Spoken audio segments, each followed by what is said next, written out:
What's up, my hunting brothers and sisters? Today, turkey seasons are right around the corner, and I'm going to show you all the gear that I stuff in this bag to film my hunts when it comes to turkey hunting in 2022.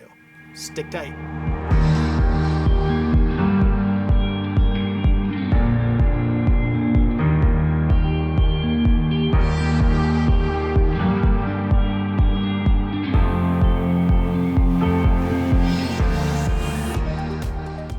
So I did one of these videos about 2 years ago on what I was using for my current equipment to film turkey hunts. I get a lot of questions on what camera do you use, what mics you use, and all that. So I'm going to go down through what I'm using as my primary gear in 2022. Before I dive into the bag though, I want to talk about the camera that I'm going to use this year for walking in, driving, a lot of setup, pre-hunt stuff. One of the things I've tried to do over the last couple of years is incorporate more that goes into leading up to the hunt. And so that can be a myriad of different scenes. But this year, let me slide this away, for going in, I'm going to use the new DJI Action 2 camera system. Now this has got some accessories on it, but basically it's a modular camera system. You have the module that's the main camera, and then you have a battery, which this is the battery and screen component down here. Now the camera's got a built-in battery, which is very nice, and it's all magnetic and clips right together. This is actually in a small rig cage, a very small cage that small rig came out with, and so you can see how small this camera actually is right here. It's got a screen on the back. It's got a 1-inch sensor. These are pretty cool little action cams. The one downside to them is this battery is very small, meaning that you're going to probably be lucky if you get 20 minutes of continuous video footage out of the battery that's built into this. If you start and stop a lot, like I do, if you're familiar with my Saturday, Sunday videos that I do, which for the last couple months I've been filming on this, then you're going to need more battery because you're going to burn through it faster. That's where this module comes in. It just magnetically snaps to and clamps to this. It recharges this battery in this camera. You can actually transfer. This has internal memory. This has an SD card, and I can transfer footage from this memory into this SD card at any time once I just plug these two together. So it's pretty cool. The small rig cage that it comes with, it's all magnetic, snaps in there, and this goes, it's got pass-through ports, so I can actually do this. I can connect these together. When I'm walking in, I like to film without the screen on it, just for size purposes and convenience. But I've got this little PGY Tech tripod, and it has the magnetic head on the top. So this just magnetically clips to it, which is pretty slick. And I can use this as like a vlogging setup if I actually wanted to get out here and talk to the camera, or just get video of me walking, or turn it driving down the road. If I want to at some point just set it up, this flips into a tripod, and so I can set this up as a tripod. I can adjust the height and do all that stuff. So it's pretty handy. Like I say, it's all magnetic, and this does the exact same thing like that, which is pretty cool. And then I've got this little light. I've used this in the past, and there's a cold shoe mount on this frame for small rigs, so I can actually just turn this on, and then I can have myself a little vlogging light if it's dark, or do whatever. But there's a lot of times that's real handy, and I'll just leave that a lot of times mounted to this. But the whole thing's very compact, and I can throw it in a coat pocket or whatever. So that's what I'm going in with when it comes to camera gear. This is the same camera bag I've been using now for, I think this is even my 3rd or 4th year turkey hunting with this bag, and it's not new to this channel. This is an Amazon's Basics. I think it's their large size camera bag. I wish they had another size larger, but they don't. But I really like this bag. I've grown to really like it for turkey hunting itself. So as we open up the bag here into the main compartment, what you see here is I've got a compartment here. This actually velcros away, but I always just leave it up. This zips shut, so if I'm going for a long hike in, I'll have a zip shut. Right now I don't, for convenience. But there's a vented pouch, semi see-through pouch here in the top, And I'll usually keep like my hunting licenses, like if I'm going out of state, like in a couple weeks to Texas, I'll keep all my hunting licenses in here because I'm never hunting without my camera gear and they're always accessible to me. I'll keep little things in here such as on my slate call, the little scratch pads that you would typically use. In here this year I've got a bunch of small zip ties. If you've ever watched before, I use these small zip ties a lot of times for attaching a tag to a turkey leg, or just might need to hold something all of a sudden. So I keep a bunch of these in my bag at all times. I also have done this before. You've seen I actually drilled a hole through a quarter, and I use a quarter as a screwdriver. Rather than carrying a screwdriver around, there's a lot of times being a photographer and video, you need a flathead screwdriver maybe to change out a base mount or whatever. So a quarter works great. So I don't lose a quarter. I just keep it on. I've drilled a hole through it and I keep it tethered to this. And sometimes I clip it onto things. Right now I just have it stuffed in this little pocket right here. So again, this is kind of a catch-all for things that I need to, convenience to. On the zipper of this, I have another one of these lanyards. And on this, I don't know where I picked this up years ago. I think it's free somewhere, but it's a little squeeze button light. So you can never have enough little lights when you're turkey hunting, getting set up in the dark. You need to reach in a pocket and see something. For me, in camera bags, they can shine down, whatever. So I keep that. Also keep a lens cloth here. This is an old one that tucks up in on itself. I got this at Gander Mountain years ago, but there's all kinds of them out there. Nothing new or groundbreaking there. Once I get into the bag, again, if you've watched a lot of my videos over the years, you know that I like to set up POV cameras and cameras out in the decoys, so you get that uptight visual of the turkeys. So I typically keep those on top of the bag. This year I've changed some things up. I got one here and one in this pouch, so I'm going to go over the first one right now. And this little camera I absolutely love.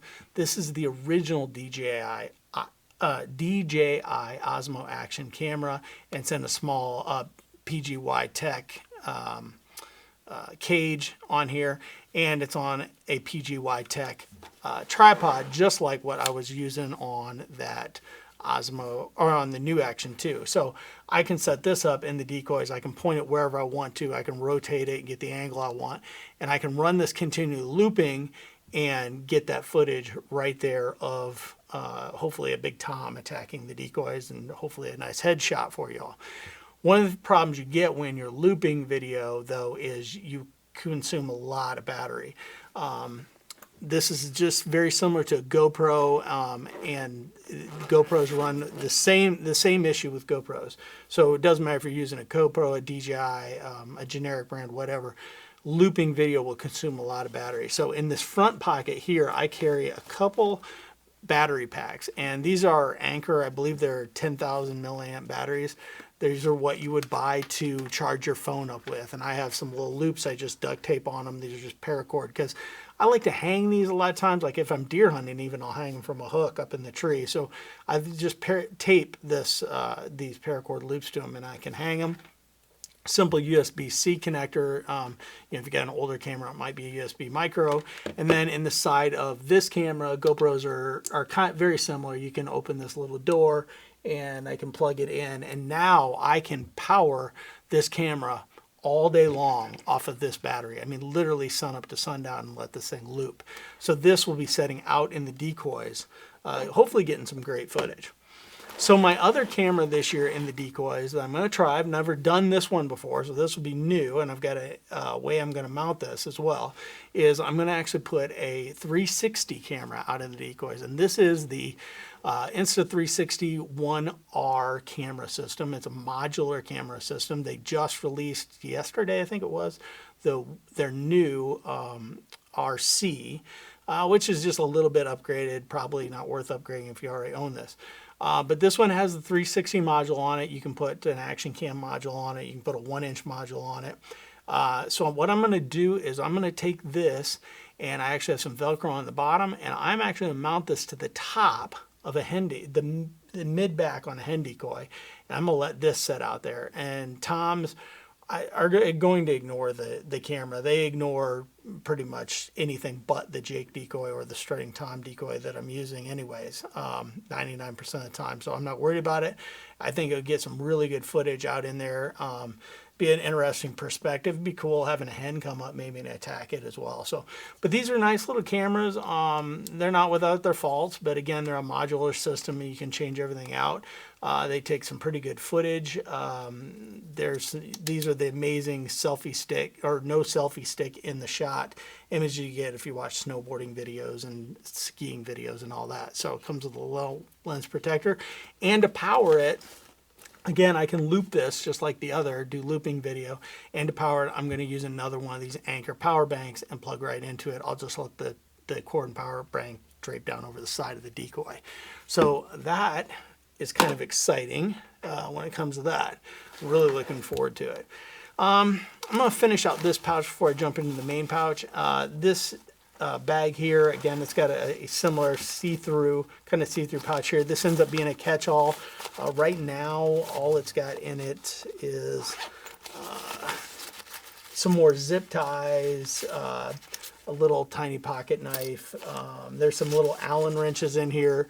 You know, a lot of times when you are filming, a lot of your equipment requires a little Allen wrench. So sometimes on your bow too. I got a little bow stand that holds it up vertical, and sometimes I want to torque down the Allen bolts. So it's handy to have some of those. I obviously go through ahead of time and make sure I have the right sizes. I'm just not carrying a bunch I don't need. In the bottom of this pocket, again, this was the pocket that's holding that 360 camera and the batteries, but I have this. This was called, I don't even know if they make them anymore. Skip Enterprises used to make them, and it's a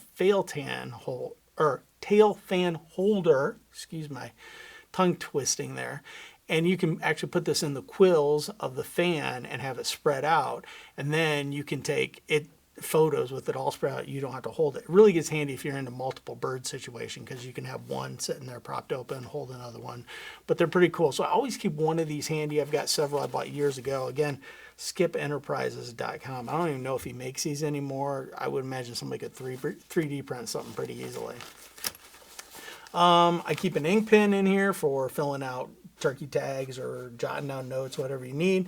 I keep these screw-in eyelets. These go to my Dave Smith decoys, my motion mating pair decoys. These are for the cord to run through. I keep them right here handy. That way they're not rattling around in a decoy bag, or, you know, I'm trying to find them. They're always right there, because that's one of the things I need access to in the dark. In this little pouch here, I typically keep some of these 2032 batteries. These particular, my little headlamps use these, so I always just keep a couple around. I keep a little notepad paper, you know, if I just need to jot anything down here in Indiana, because of the way our tag system is, and maybe in a landowner, I just write all my info on the paper, and that becomes my tag. So it's always good to keep, for me anyways, a notepad with me. I like this bag because it's got these side pockets here, and over in this side pocket here, a couple essentials. If we've had a bad start to our day, always keep some toilet paper handy. You just never know when nature calls or whatever. So I just keep partial rolls in there. And this is for if the day is really successful. This is a turkey tote. This is made out of paracord. Buddy of mine gave it to me. Just goes around the legs of the turkey. It's kind of handy, especially if you've got a long hike going back on public ground or somewhere, or if you happen to kill two birds, you can put one in this, and the other you can sling over your shoulder, you know, the old school way. But in this other side pouch over here, this is where I am going to keep a couple of basics that I require. I don't have a blind, so I keep a black face mask with me all the time. Went to this net gator versus the over-the-head type. Did this a couple of years ago. I know a lot of people bought these during the pandemic, and it's handy use for it.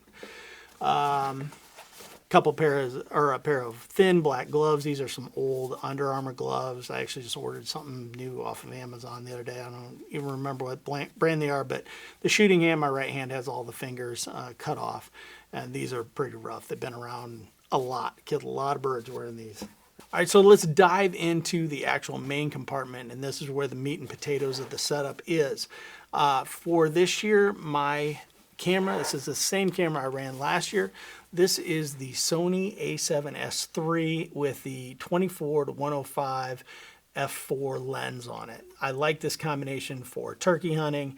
It gives me a 105 zoom on the long end, which arguably if you've got birds out a couple hundred yards, you're not going to be in as tight as maybe you want to video-wise, but for me, I find that good. And then it goes down to 24, so I can get that shot looking back at me, doing interviews, whatever. Being f4, it's not the fastest, so in low light, that's where a lot of the lights, which I'm going to go over in a second, come in, and having a light available, you know, is always a good thing. So I love this camera. It's great. I've been deer hunting with it for a whole year, and turkey hunting, this will be the second spring with it. Microphone for this camera, I'm going to be using, this is the Sony, and I can't remember the model number on this, but they only make one to my knowledge. This requires no cords. It only works with certain Sony cameras, and basically it slides into the hot shoe here. And then through the connection, all of the audio signal goes from here straight through into the camera. So I don't have to worry about any cords plugging in or anything like that. That's a real nice feature with that. A lot of times also on these flip around cameras like this, we get cords are cutting in front of the viewfinder, and don't really want that. So this microphone eliminates all those problems. I've been using it for well over a year as well, and I really like it. When it comes to the camera, one of the things I like to have is I like to have a neutral density filter, and I like variable neutral density filters out in the field, just less I have to carry. This one's a Freewell. I like it's got the magnetic cover that goes on it to it, and you can vary your ND by turning the ring, and you can actually take it to near zero, but there are times in low light where you don't want this on. So I typically just keep it in its case and break it out when I need it. What is an ND filter for? Check out lots of YouTube videos of other people and why you need them. They're basically sunglasses for your camera, as poor man's term there, but they definitely will give you a much better image, a shallower depth of field in bright conditions. So they are invaluable if you're wanting that cinematic look in your footage. Down in the bottom here, I always keep a spare battery for my camera. I got multiples, but usually I find just 2 is plenty for me. Also down the side, I actually keep a tube call. I've been running a tube call for several years when I really want to get loud and locate a bird. And this is just the Primos Foggy Bottom call. Nothing fancy. You can pick these up dirt cheap. So we talked about on the way in that I was going to be using this DJI Action 2, the new camera from DJI. Well, I want to use this camera also in the blind as giving me the POV back to me this year. I'm going to try it out and see how it goes. I could use this little tripod sitting in the blind here and set it on the floor and point it up at me, but I want to get something that's closer to eye level and mounting system. So what I did this year is in this little bag here, I have basically what we call a magic arm and super clamp combination. So this part here is a super clamp. You can buy these by many manufacturers. It's nothing fancy but a clamp that you tighten in and out, and then it's got a 1/4 20 and a 3/8 16 thread patterns on it. So I can clamp this. My plan is to clamp this to the tripod leg, which is typically right out here, and get it up high. So now when I'm sitting down, I've got a camera that's going to be roughly eye level or so, or maybe just below. This is the magic arm. You loosen this up, and this thing will adjust infinitely in positions. You get it to where you want it, and you just tighten it down, and everything locks. On top of that, I have screwed down a base for the DJI camera, and this is made by Small Rig, and it actually has a USB-C port in the back. Wonder why. So we can plug in a battery to it and run it looping. So if I want to have this in the blind and let it sit here and loop, I can, and then I can take yet another battery. This one's a little smaller capacity than the others, and I can plug this into the back of the Small Rig base like that and have this thing sit here and loop and loop and loop. And I've got a loop on this And again, I can just let this sit here and hang and film me. So that is my plan for looking back at me views this year in the blind. And I've ran that camera a lot, and I know what it can and can't do, and I really believe that will be a good use for that camera. Also, continuing on down the side, I take a lot of lights with me. You can never have too many little lights. This is a little clip light. I've used this before, clipping onto rods in the blind. It's got a little switch and 3 levels on it. I've clipped it onto tripods and shine back at you. It's just handy. This is a little Aperture light. It's Aperture brand. There's no-name brands as well. Aperture's a big name in video lights, and it's a little LED light that I can adjust the intensity, the color, and all that on. It's pretty sweet. Again, I just keep it around. It's got a cold shoe mount. I can thread that off, quarter 20 it, take it out of this holder, just set it somewhere. Just a ton of uses for this, especially if you've connected on a bird and the light's low and you're trying to do some self-interview stuff. Also use it as a tracking light, which is kind of nice. So that's the main compartment in this bag here. Now I'm going to go back to, hey, Derek, you got a call on a turkey, right? So, yeah, I mean, obviously I got a tube call, but I'm going to start going, these are my primary calls. So this is my go-to all the time. All my calls are made by Ed Jenkins of Ghostmaker Game Calls. This is a slate over glass that he made for me back in 2010. It has called in a lot of birds. This is a laminate striker that he made for me as well. He also made me, I love this little call years ago. This one's not even dated. This is an aluminum pot call, a little smaller, really screeches, gets out there. I really like that call a lot. I bring along a couple more of his strikers. These are, I don't know the wood types. One, I think this one's real soft, and this is kind of medium hardness, and then the laminate's really hard. So you can get just a different sound out of them all. And then in the bottom down here, I typically keep some mouth calls. Nothing fancy here. These are all I believe these are HHA strut. That's a raspy old hen. Actually, these orange ones, I think, are one that Ed Jenkins, a Ghostmaker, made. Here's a white call. I'm not sure. I'm probably going to go get some new calls before this year. These are all left over from last year. So I need to go pick up some calls here in the next week or so. So that really is it. That's the gear that I take to the woods when I go turkey hunting, and when I'm filming turkey hunts. I don't overdo it with calls. I like my simple slate, and sometimes that aluminum if I really want to screech. If I really want to get loud and locate something, a tube call. Beyond that, I don't take anything else. So, but again, that's my gear in a nutshell, and all of this fits in there, and it really doesn't weigh a lot, and it just, once you get a system down, you know where everything's at in the dark. So anyways, oh, one other thing. Notice the shirt I'm wearing? Average Jack Archery. Go subscribe to his channel. That guy's got a banger channel when it comes to archery, as far as bows, setups, tricks, tuning, product reviews. He does a few hunts every once in a while. The guy's the real deal. And he's starting up a archery shop in Pennsylvania, and he actually has a GoFundMe account. If you want to kick a few dimes towards him, that would, I know, would go a long way with him, and he'd appreciate it. But this guy has been an invaluable resource on YouTube over the last, I don't know how many years. I've known him personally. I've hunted with him. He's just a heck of a great dude. So go check out his channel and subscribe. And pick up a t-shirt while you're there too. Why not? So with that, as always, God bless, stay safe, and it's a new day in the outdoors.